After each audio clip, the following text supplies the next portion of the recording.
Así funciona el mundo. ¿Cómo está dividida la riqueza en el mundo? Hoy se habla mucho de la desigualdad y que el 1% de los más ricos tenga mucho más que todos los demás. El discurso está focalizado en los Estados Unidos, mientras que la situación de la desigualdad es peor a nivel global. Estos son una serie de resultados de investigaciones realizadas sobre fuentes confiables, como por ejemplo las Naciones Unidas. Mientras resulta que la situación está totalmente desbalanceada en los Estados Unidos, la situación es peor si se mira el mundo entero. Comencemos por este gráfico que representa una distribución perfectamente equilibrada de las riquezas entre todas las personas vivas en 5 grupos, todos iguales entre ellos. Veamos ahora cuánto posee cada grupo respecto al otro. El 20% más rico tiene el 94% de la riqueza y el 80% restante no tiene prácticamente nada, solo el 6% del total. Incluso a la mayoría es difícil verlos en el gráfico, mientras que el 2% entre los más ricos tiene más riquezas que la mitad del resto del mundo. Miremos el gráfico de otra manera. Tomemos el total de la población mundial, 7.000 millones de seres humanos, y reduzcámosla gráficamente a 100 individuos que los representen a todos. La gente más pobre está a la izquierda, la más rica a la derecha. Veamos ahora cómo está distribuida la riqueza mundial, 223.000 millones de dólares. La gran mayoría de la gente no tiene prácticamente nada. Nada para pagar la educación propia y de sus hijos, o para pagar su salud y medicinas esenciales. Mientras que el 1% de la población, los más ricos, acumularon el 43% de la riqueza mundial. En la base, el 80% de la población disponen del 6% del total para distribuirse entre ellos.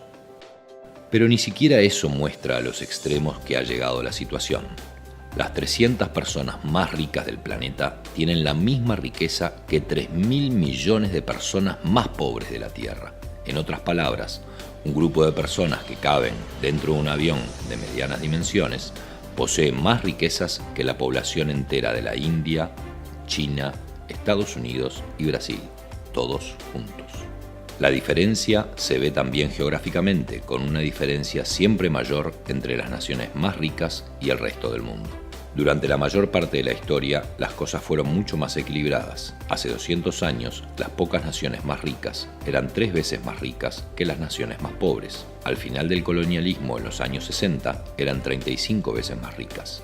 Hoy son 80 veces más ricas. Las naciones más ricas buscan compensar esta situación ofreciendo ayuda a las naciones más pobres, cerca de 130.000 millones de dólares por año, que es una cifra importante. Entonces, ¿por qué la desigualdad continúa creciendo? Uno de los motivos es que las grandes corporaciones extraen de las naciones pobres 900.000 millones de dólares anuales basados en la especulación y la manipulación de los precios del comercio internacional. Además de esto, las naciones más pobres pagan 600.000 millones de dólares anuales por préstamos que son pagados más de una vez. Además, están los recursos que las naciones del sur pierden por normas internacionales sobre el comercio totalmente injustas impuestas por las naciones ricas que les permiten tener acceso a nuestros recursos. Los economistas de la Universidad de Massachusetts calcularon que esto le cuesta a los países pobres otros 500.000 millones de dólares. Si se pone todo junto, resulta que todos los años fluyen 2 billones de dólares, es decir, 2 millones de dólares desde los países pobres a los países ricos. Las naciones ricas aman decir que están ayudando a los países pobres a desarrollarse. Pero ¿quién está realmente ayudando a quién? Eso hace pensar que hay cosas profundamente equivocadas en las reglas de la economía global.